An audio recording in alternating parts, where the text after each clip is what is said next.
and loving God, I ask that you bless the words of my mouth and the meditations of my heart, that they may be pleasing to you. In Jesus Christ's name we pray. Amen. So I want to start off by saying thank you all for welcoming me this morning. I got a chance to greet many of you as you were coming into the sanctuary, and I realize that it is unfortunately rare in these way too busy times that we get a chance to be ecumenical in our work and life together. So thank you. And I offer you my gratitude for inviting this cradle Presbyterian to preach among you, my Methodist siblings in Christ. And I consider it a blessing that I get to be with you all this morning. I am also aware that I am stepping into a very unique time in the life of your congregation, a time of transition from one pastor to another. And Meshach described my responsibility when he called me and asked me to do this morning. He didn't ask me this morning, he asked me several weeks ago. And he gave me a very clear metaphor. He said, "Gray, you are a palate cleanser." And I want you to know that I am taking my responsibility as your pastoral palate cleanser serious. And I hope to encourage you all today as you stand on this in-between time. As I said before, I truly believe that this is holy ground that you are in as a church right now. In the Bible, we are told over and over again that transitions are time when we encounter God more directly and our opportunities to see the new thing that God is doing in our midst. So let's not waste this special time. I will say I'm a little jealous of you sometimes as Methodists, because as Presbyterians, we have very long transitional times, and you guys got one Sunday. Sometimes that's exciting as well. But let's not waste this time that we have, this holy ground that we're standing on in the in-between. Let's not get lost in worry or regret or resentment for what was. Instead, let us use it as God intended to light your path forward as a congregation. So this is why I chose to preach on this wild story from Elijah in 1 Kings 19.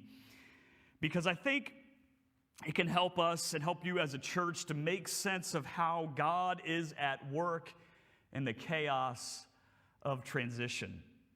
And I think it highlights for us some of the pitfalls that we all experience during the stress of change, because that's what change does to us. It stresses us out. And then it shows us a way forward as a people of faith. So where are we in Elijah's story this morning? We meet Elijah at the beginning of chapter 19. He is exhausted and he is on the run. He had just defeated 450 prophets of Baal. And by doing that, angered King Ahab's wife, the powerful queen Jezebel, who worshiped Baal. And she puts a death sentence on Elijah's head for his actions against her prophets, forcing him to flee south.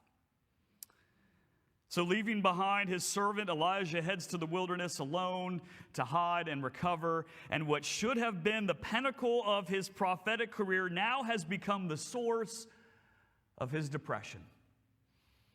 In the wilderness, he finds this broom tree, and he sits under this broom tree, and he wishes for death to come. He says, "It is enough, Lord, take my life away." He is burnt out. He's suffering from the heavy load of ministry that he had just been in. And there's this real heaviness when you read this passage, when you dig into 1 Kings 19 here. It reminds me of how hard it has been to be the church over the last couple years. The ways in which disease, toxic politics, And the trauma of violence in our society has just beat us up and worn us out. And we're increasingly trying to carry the load of ministry, but have found stumbling block after stumbling block in our way. It feels like there's never enough. Never enough volunteers, never enough money, never enough energy. And perhaps you felt like this in your personal life as well. Unsure of how you're going to keep it all up. But this story tells us that when we are feeling alone and isolated, God doesn't abandon us. Elijah, who can barely stay awake in this passage, as you noticed in the reading, is served by an angel of the Lord, bread and water. In fact, he is so despondent that the angel has to keep waking him up. Did y'all notice that in the story? Elijah's so tired, he can't even stay awake. That is how bad his depression has gotten. The angel has to come and tell him, hey, eat. Here's some food. You need some sustenance for the journey ahead. So Elijah eats, goes to sleep, wakes up again, eats some more, and then heads out to Horeb, Mount Sinai. And for us exhausted 21st century Christians, Elijah's meal in the wilderness should point us to this table. The table, and help us to understand the true purpose of communion. What if we dared to see what happens at this table, and we'll be taking communion a little later. What happens at this table as an oasis in the middle of the desert? Hope in the desert of cynicism and fear. The table is our oasis, providing us sustenance both physically and spiritually, giving us the strength we need to walk on. Walk on through the challenges of pastoral transition. Walk on through the trials of COVID. Walk on through the storm and through the rain. You all can do this. And you can do this because God is giving you what you need to walk on. And part of what you need is served right here at this table. The table of grace. A table of love. Now, as Elijah walks on, he travels for 40 days and 40 nights to Mount Horeb, otherwise known as Mount Sinai, right? The same place that Moses received the 10 Commandments, where he also received his calling from the Lord in the burning bush. Elijah finds a nice cave to rest in, and immediately God bugs this tired prophet. What are you doing here, Elijah? God says to him. Now, I would argue it's probably not the best way to start a conversation with a person who's struggling with depression. What are you doing here? Why are you here?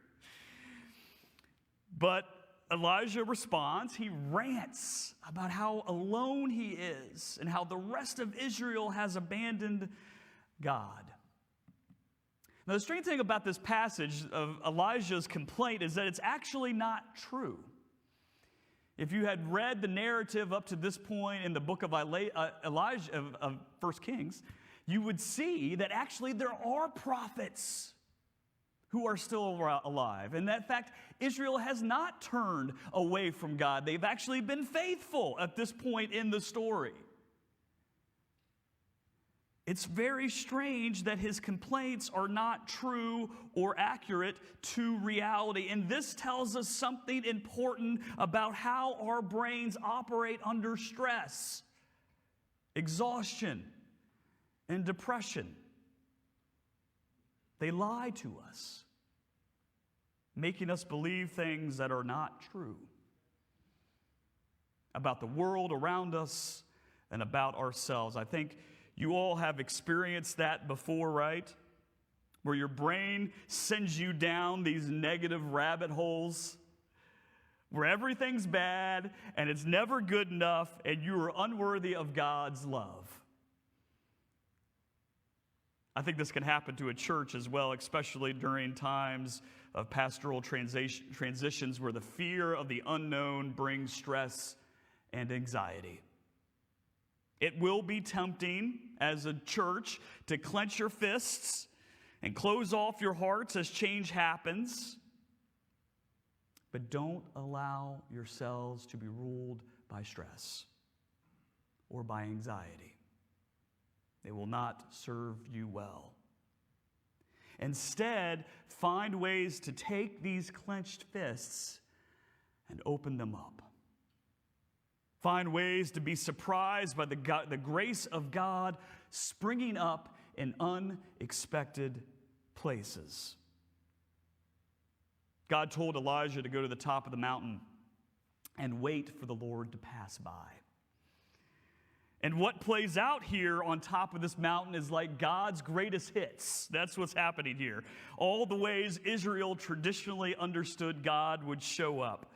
Symbols of power and dominance. A great wind, but God's not in the wind. Fire, but God's not there either. Then an unexpected twist. God shows up not in the displays of power and force, but in fact the opposite. This verse has traditionally been translated as a still small voice. In fact, that's how the King James Version translated this. And it's become very popular, and everyone thinks that this passage says a still small voice, but in fact, if you read the Hebrew, and the literal translation of the Hebrew is the sound of sheer silence. Whoa. The sound of sheer silence. Have you ever been in a situation where you have experienced the sound of sheer silence? I don't think I've ever been in one. I was trying to think, maybe I've gone down into I used to love going caving, and when you get down to a very low point in the cave, there is a true silence down there like none other, where there's no other sounds that are coming into your ears except the drips of the water. And I think about this idea of sheer silence because why would God be in the sound of sheer silence? What is God trying to say by offering Elijah that? And the only thing I can figure is that God was trying to tell Elijah, you need to listen. You need to be in the present moment, here and now. That is what the sound of sheer silence offers Elijah. True presence.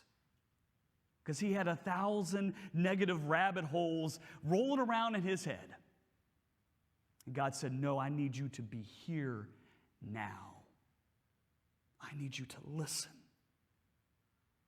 And that's what the sound of sheer silence offers us.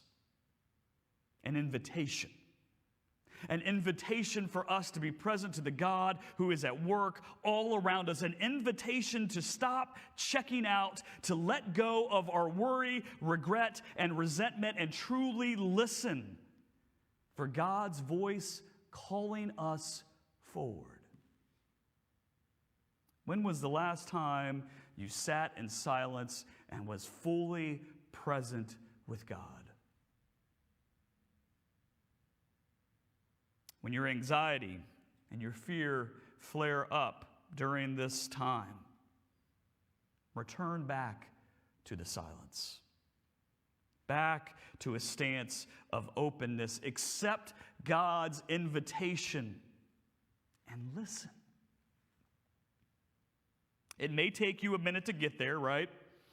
The crazy part of the story is that Elijah hears God in the sound of sheer silence. God asks him the same question that he asked him before, and he says the exact same thing. It took him a while to get out of that negative mindset. It took him a while. But he got there, and he was able to keep moving on. And it was out of this moment of stillness that Elijah is able to hear what God needs him to do next. We too should be willing to listen.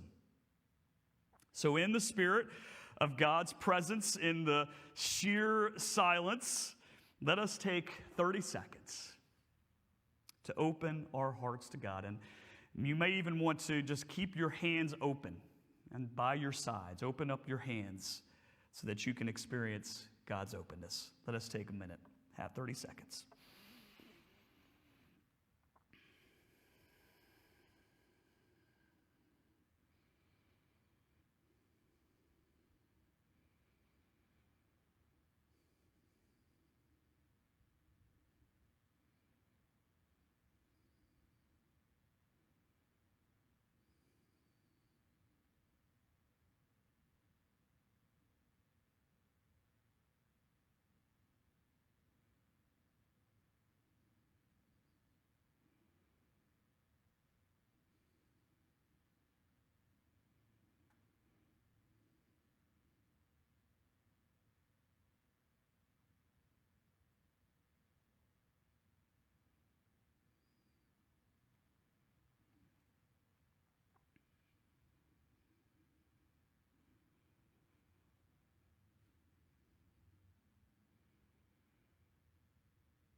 Now look at your empty hands.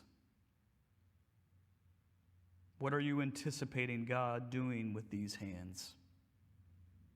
In what ways can you start to empty your life to make room for God's call?